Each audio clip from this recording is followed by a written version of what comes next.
فہم میں اضافے کی دعا۔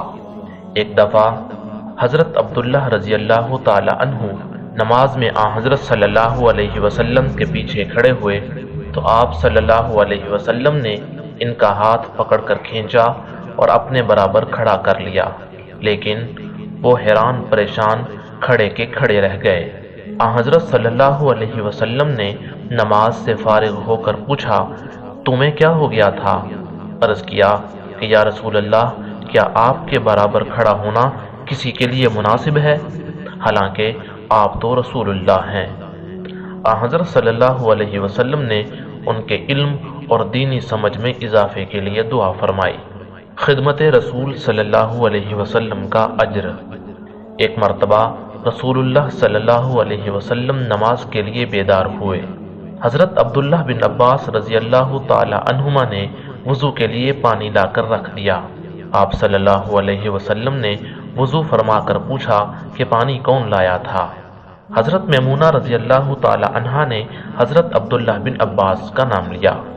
حضرت صلی اللہ علیہ وسلم نے خوش ہو کر دعائیں دیں اور فرمایا، اللہم فقہہ فی الدین وعلمہ التأویل، یعنی اے خدا اس کو مذہب کا فقیہ بنا اور تعویل کا طریقہ سکھا۔ اللہ تعالیٰ نے حضور صلی اللہ علیہ وسلم کی اس دعا کو قبول فرمایا اور حضرت عبداللہ بن عباس رضی اللہ تعالی عنہما کو دینی فہم و دانش کا ایسا ذخیرہ عطا ہوا کہ آپ امت کے سب سے بڑے عالم قرار پائے۔ آپ کو ترجمان القرآن ہونے کا اعزاز حاصل ہوا، اور سب سے بڑھ کر یہ کہ اس وقت دنیا میں رائج فقہ حنبلی اور فقہ شافعی کے بہت سے مسائل کی بنیاد آپ کی تعلیم و روایات پر ہیں۔ علم تفسیر کی تاریخ اس وقت تک مکمل نہیں ہو سکتی جب تک حضرت عبداللہ بن عباس رضی اللہ تعالی عنہما کا تذکرہ اس میں نہ ہو۔ حضرت عبداللہ بن عباس رضی اللہ تعالی عنہما کی تفسیری روایات پر مشتمل ایک ضخیم کتاب تفسیر ابن عباس کے نام سے اب بھی دستیاب ہے، اور اس کتاب کا اردو کے علاوہ مختلف زبانوں میں ترجمہ بھی ہو چکا ہے۔ ابن عباس رضی اللہ تعالی عنہما کی ذہانت۔ خلیفہ ثالث کے عہد میں عبداللہ بن ابی سرح والی مصر کے زیر اہتمام سن 27 ہجری میں افریقہ پر فوج کشی ہوئی۔ حضرت عبداللہ بن عباس رضی اللہ تعالی عنہما ایک جماعت کے ساتھ مدینہ منورہ سے چل کر اس مہم میں شریک ہوئے، اور ایک سفارت کے موقع میں جرجیر شاہ افریقہ سے مکالمہ ہوا۔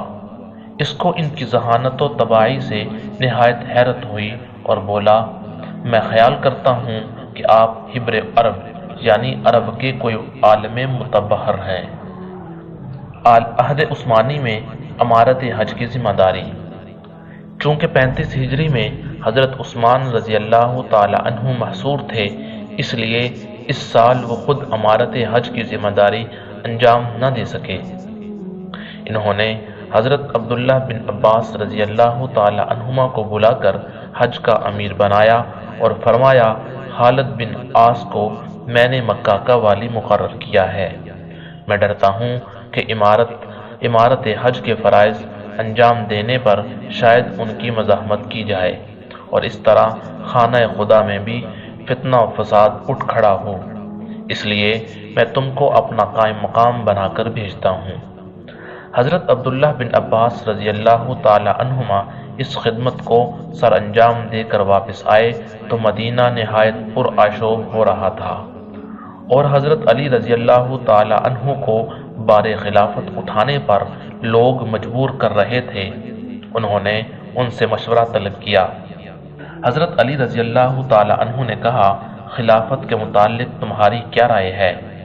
میں خیال کرتا ہوں کہ اس حادثہ عظیم یعنی حضرت عثمان رضی اللہ تعالی عنہ کی شہادت کے بعد کوئی شخص اس بار کو اٹھانے کی جرت نہیں کر سکتا۔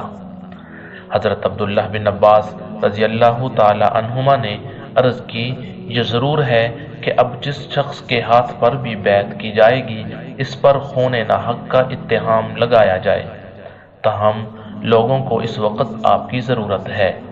غرض اہل مدینہ کے اتفاق عام سے حضرت علی رضی اللہ تعالی عنہ مسند خلافت پر تشریف فرما ہوئے اور نئے سرے سے ملکی نظم و نسق کا اہتمام شروع ہوا۔ حضرت ابن عباس رضی اللہ تعالی عنہما کی دور اندیشی۔ سن 60 ہجری میں امیر معاویہ رضی اللہ تعالی عنہ کے بعد یزید نے جب حکومت سنبھالی تو شیعان علی المرتضیٰ نے حضرت امام حسین رضی اللہ تعالی عنہ کو اس انقلاب سے فائدہ اٹھانے پر ابھارا اور کوفہ آنے کی دعوت دی۔ چنانچہ وہ مدینہ سے مکہ آئے اور یہاں سے عازم کوفہ ہوئے۔ چونکہ حضرت عبداللہ بن عباس رضی اللہ تعالی عنہما کوفیوں کی غداری کا دیرینہ تجربہ رکھتے تھے، اس لیے انہوں نے حضرت امام حسین رضی اللہ تعالی عنہ کو اصرار کر کے کوفہ جانے سے منع کیا اور کہا۔ عبداللہ بن عباس رضی اللہ تعالی عنہ نے فرمایا، اے ابن میں اپنے دل کو مطمئن کرنا چاہتا ہوں، لیکن وہ نہیں ہوتا۔ اس طریقے سے جانے میں مجھ کو تمہاری ہلاکت و تباہی کا خوف ہے۔ اہل عراق نہایت غدار ہیں، تم ان کے قول و قرار پر اعتبار نہ کرو۔ تم اہل حجاز کے سردار ہو، اس لیے کوفہ جانے سے یہاں مقیم رہنا زیادہ مناسب ہے۔ ہاں، اگر اہل کوفہ در حقیقت تمہارے عقیدت مند ہیں تو ان کو لکھو کہ وہ پہلے اپنے ملک سے دشمن کو نکال باہر کریں، پھر ان کے پاس جاؤ۔ اگر یہ منظور نہ ہو تو یمن کی راہ لو، وہاں بہت سے قلعے اور گھاٹیاں ہیں اور ملک نہایت وسیع و فراخ ہے اور تمہارے والد کا اثر بھی خاصا ہے۔ اس کے علاوہ دشمن کے دور ہونے کے باعث لوگوں سے مراسلت و مکاتبت کر سکتے ہو اور تمام ملک میں اپنے دائی پھیلا سکتے ہو۔ مجھے امید ہے کہ اس طرح زیادہ آسانی اور اطمینان کے ساتھ تمہارا مقصد حاصل ہو جائے گا۔ حضرت امام حسین رضی اللہ تعالی عنہ نے جواب میں فرمایا کہ اے ابن خدا کی قسم میں جانتا ہوں کہ آپ میرے سچے خیرخواہ اور مہربان ہیں، لیکن اب کوفہ جانے کی تیاریاں ہو چکی ہیں اور میں نے وہاں جانے کا پختہ ارادہ کر لیا ہے۔ عبداللہ بن عباس رضی اللہ تعالی عنہ نے فرمایا، چلو اگر تم جاتے ہو تو خدا را بیوی بچوں کو ساتھ نہ لے جاؤ۔ خدا کی قسم مجھے خطرہ ہے کہ کہیں تم بھی اس طرح نہ شہید کیے جاؤ جس طرح حضرت عثمان رضی اللہ تعالی عنہ اپنی عورتوں اور بچوں کے سامنے ذبح کیے گئے، لیکن مشیت الہی میں کس کو دخل تھا؟ حضرت عبداللہ بن عباس رضی اللہ تعالی عنہما کے ضد اور اصرار کے باوجود حضرت امام حسین رضی اللہ تعالی عنہ اپنے تمام خاندان کے ساتھ کوفہ کی جانب روانہ ہوئے اور میدان کربلا نے وہ خونی منظر دیکھا جس سے جگر پاش پاش ہوتا ہے۔ حضرت عبداللہ بن عباس رضی اللہ تعالی عنہما کو اپنے خاندان کی تباہی کا جو روح فرسا صدمہ ہوا ہوگا، اس کا کون اندازہ کر سکتا ہے۔ وہ 20 سال سے گوشہ نشین تھے، لیکن اس واقعے کے بعد تمام دنیا ان کے سامنے تیرا اتار تھی۔ بیان کیا جاتا ہے کہ وہ اخیر عمر میں نابینا ہو گئے تھے، شاید اسی جگر خراش سانحہ کا اثر ہو۔ نگاہ عمر رضی اللہ تعالی عنہ میں مقام ابن عباس رضی اللہ تعالی عنہما۔ حضرت ابن عباس رضی اللہ تعالی عنہما حضرت عمر رضی اللہ تعالی عنہ کی علمی مجلسوں میں برابر شریک ہوئے تھے اور قرآن پاک کی تفسیر میں وہ اکثر بڑے بڑے صحابہ کرام سے بازی لے جاتے تھے۔ ایک دن فاروق اعظم رضی اللہ تعالی عنہ کے حلقہ مجلس میں اکابر صحابہ کا مجمع تھا، ابن عباس بھی موجود تھے۔ حضرت عمر رضی اللہ تعالی عنہ نے اس آیت کا مطلب پوچھا۔ اعوذ باللہ من الشیطان الرجیم ایود احدکم ان تکون له جنة من نخیل واعناب تجری من تحتها الانہار له فیہا من کل الثمرات فاصابہ الکبر وله ذریة ضعفاء فاصابها اعصار فیہ نار فاحترقت كذلك يبين الله لكم الآیات لعلكم تتقون۔